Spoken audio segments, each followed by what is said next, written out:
In life, everybody around you is a teacher for you.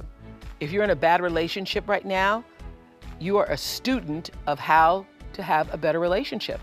If you're in a bad situation with your boss, that is a teaching situation for you to learn how to get yourself a better boss. Who would have thought in all of the years of the Oprah show that Jim Carrey would be one of our greatest teachers?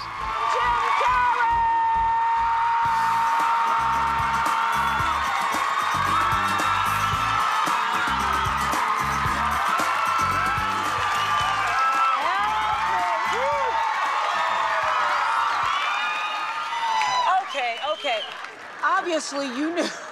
Obviously you knew somewhere inside yourself that you were destined to be famous, because I think it's really a marvelous thing, that visualization thing you did. Do y'all read about this or hear this? That you used to go up on Mulholland Drive and park every night and visualize seeing yourself as...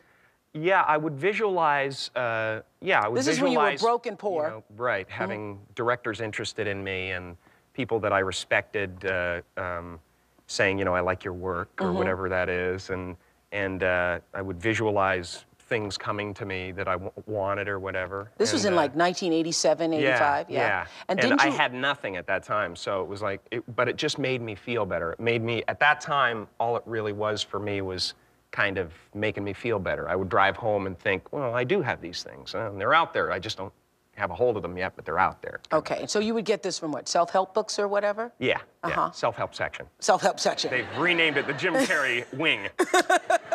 So didn't you write yourself a check? I heard that you did. Is that true? I wrote myself a check for $10 million for acting services rendered, and I gave myself 5 years, or 3 years maybe, and I dated it Thanksgiving 1995. And I put it in my wallet, and I kept it there, and it deteriorated and stuff. But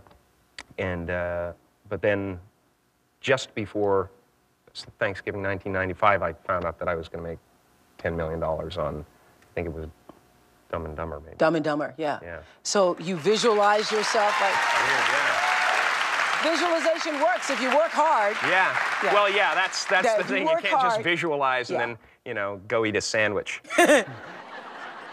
I love that. That was such a powerful moment for me, because I was not a person who did visualization or thought about my belief system in such a practical way. But I learned a lot from Jim Carrey on that show, and he is absolutely correct. If you can see it and believe it, it is a lot easier to achieve it. So thank you, Jim, for reminding us of that lesson. And it doesn't mean that for every person that writes the $10 million check that that's going to happen for you, because so many times people who do that process live in the space of wanting and resisting it instead of writing it, visualizing it, seeing it for yourself, and then letting it go. Letting it go, but moving in the direction of working toward it. So nothing happens at first. It's over the process of the time and the effort and the energy that you put into a thing that the energy comes out.